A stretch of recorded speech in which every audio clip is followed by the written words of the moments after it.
Police auxiliary force নিয়োগ করতে যাচ্ছে, মানে এটা কী জিনিস, এরা কী করতে পারে এবং এর ইম্প্যাক্ট কী, সেটা নিয়ে আমার টেক। রোজা ওই ঈদ উপলক্ষে বিবিসি বাংলা থেকে পড়ছি, রাজধানী ঢাকার আবাসিক এলাকা বিভিন্ন মার্কেটে নিয়োজিত বেসরকারি নিরাপত্তা কর্মীরা, বেসরকারি আমরা অনেক জায়গায় দেখি বিভিন্ন প্রাইভেট কোম্পানির নিরাপত্তা কর্মীরা আছে, তাদেরকে অক্সিলারি বা সহযোগী পুলিশ ফোর্স হিসাবে কাজ করবে।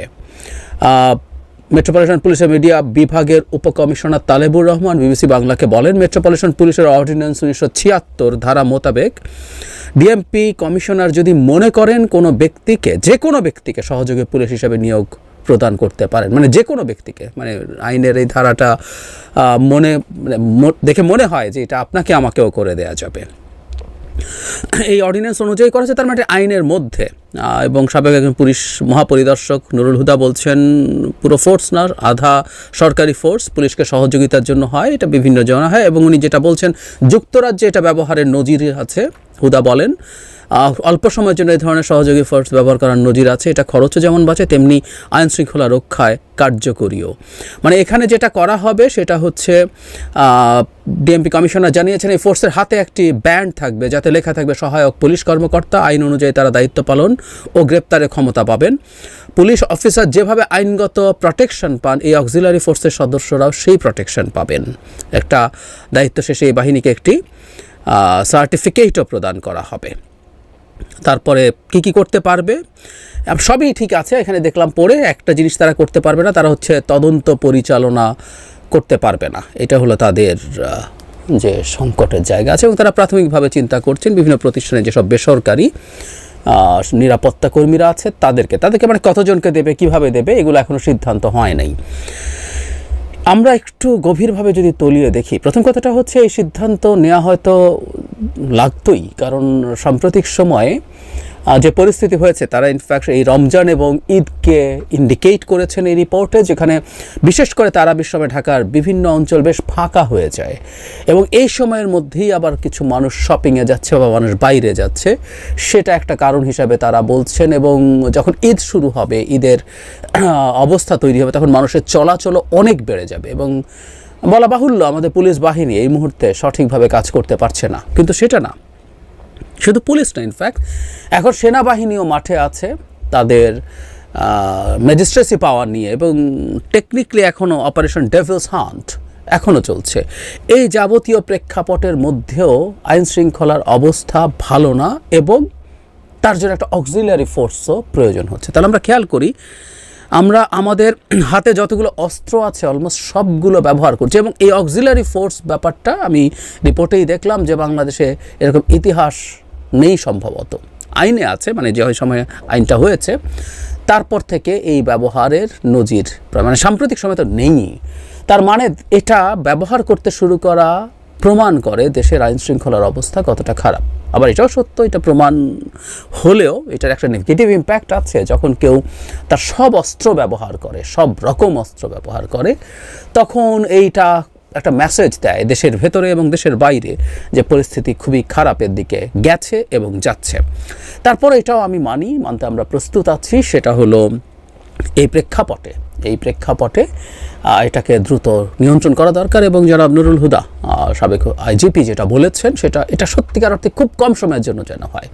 কিন্তু সংকট একটা তো আছেই। আসলে সংকটটা হচ্ছে, আমার কাছে যেটা মনে হলো, যে কিছু মানুষকে আইন প্রয়োগ এবং গ্রেফতারের ক্ষমতা দেয়া হচ্ছে, সেই মানুষগুলো এই যে এখন রমজানকে যদি ট্যাকল করা হয়, তাদের জন্য বেসিক কিছু ট্রেনিং, একেবারে খুব অল্প সময়ের কিছু ট্রেনিংও 2-3 সপ্তাহ লেগে যাওয়ার কথা, তো 2-3 সপ্তাহ তো আসলে না, তাদেরকে হুট করেই এই দায়িত্ব, একটা আর্ম ব্যান্ড পরিয়ে এই দায়িত্ব দিয়ে দেওয়া হবে।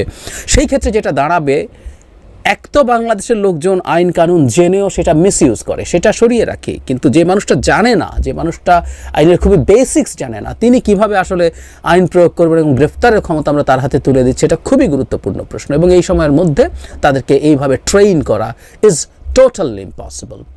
আর একই সাথে যেটা হবে, যে তারা এই বেসিক ইনফরমেশনটা জানলেও সেটার অপপ্রয়োগের সম্ভাবনা তৈরি হতে পারে।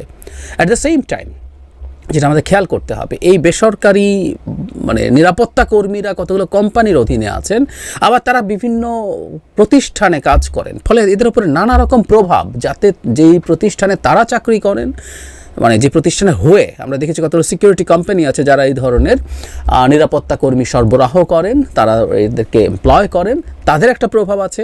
আবার যে প্রতিষ্ঠানে কাজ করছেন, প্রচুর বেসরকারি অফিস, শপিং সেন্টার, এমনকি বাসায়ও এই ধরনের নিরাপত্তা কর্মী কাজ করেন, ফলে সেই যেখানে তিনি কাজ করছেন সেই প্রতিষ্ঠানেরও একটা প্রভাব থাকবে। এবং দ্যাটস এ হাই প্রবাবিলিটি যে বাংলাদেশের মতো দেশে এই প্রেক্ষাপটে এটার মিসইউজ হবে।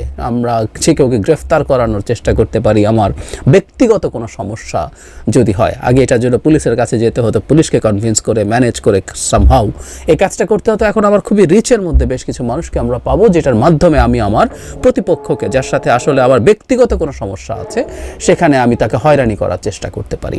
মানে সমস্যা হচ্ছে এটা বাংলাদেশে আসলে কোনো আইন, কোনো নিয়ম ঠিকঠাক মতো চলবে এটা প্রত্যাশা করা খুবই কঠিন ব্যাপার। সো এই অক্সিলারি ফোর্স যেটা পুলিশের হতে যাচ্ছে সেটা এই ধরনের ঝুঁকি তৈরি করতে পারে। তার চাইতে জরুরি কথা, যত কম সময়ের জন্য এই কাজটা করা যায়, যত কম সময়ের জন্য, কারণ এটা একটা ব্যাড প্রেসিডেন্টস আমি মনে করি। ভবিষ্যতে কখনও যাতে আর এই ধরনের অক্সিলারি ফোর্স আমাদের মাঠে নামাতে না হয়। কারণ হচ্ছে আমাদের নিয়মিত পুলিশ বাহিনী আমাদের আইন শৃঙ্খলা রক্ষার জন্য যথেষ্ট হবে, সেটা তারা এফিশিয়েন্টলি করতে পারবে, এফেক্টিভলি করতে পারবে। একটা স্বাধীন, সার্বভৌম, ভালো, শান্তিপূর্ণ দেশ হিসাবে আমাদের এটাই চাওয়ার আছে। সো আমরা এক্সপেক্ট করব সরকারের ভিজিলেন্স খুবই কঠোর হবে এবং খুব দ্রুত এটা শেষ হোক, আর পুলিশকে খুব দ্রুত এফেক্টিভ হয়ে উঠতে হবে। আমি জানি না কেন এটা এখনও এই অবস্থা। মানে দুঃখজনক ব্যাপার হচ্ছে এই যে পুলিশ একসময় ইনএফেক্টিভ ছিল, শুরুর দিকে একেবারেই ছিল না, তারা থানাতেই ছিল না, পরে তারা আসলেন। সময় যত যাচ্ছে কথা ছিল তারা তাদের অথরিটি, তাদের পাওয়ার, তাদের কনফিডেন্স তত গেইন করবেন, তাতে সময়ের সাথে সাথে অপরাধের পরিমাণ কমতে থাকবে। কিন্তু অবিশ্বাস্যভাবে দেখা যাচ্ছে সময় যত যাচ্ছে, যখন তাদেরকে আরও মনোবল দৃঢ় করে দক্ষতার সাথে অপরাধীদের দমন করার কথা, তারা সেখানে তাদের অবস্থান আস্তে আস্তে আরও হারিয়ে ফেলছেন। অপরাধীরা আরও বেশি মাথা চাড়া দিচ্ছে। এই প্যারাডক্সের জবাব পুলিশকে খুঁজে বের করতে হবে এবং সমাধান করতে হবে, সরকারকে খুঁজে বের করতে হবে এবং সমাধান করতে হবে। আমরা এটা মেনে নিতে প্রস্তুত না। যখন 2 সপ্তাহ, 5 সপ্তাহ, তখন 2 মাস, 3 মাস গেছে, সেই পর্যন্ত আমরা নিজেরাও বলেছি যে দেশে পুলিশ বাহিনী পালিয়ে গিয়েছিল, সেই দেশে কি হওয়ার কথা, কি হয়েছে, যা হওয়ার কথা হয়েছে। কিন্তু 7 মাস পেরিয়ে যাওয়ার পর এই অজুহাত খাটে না।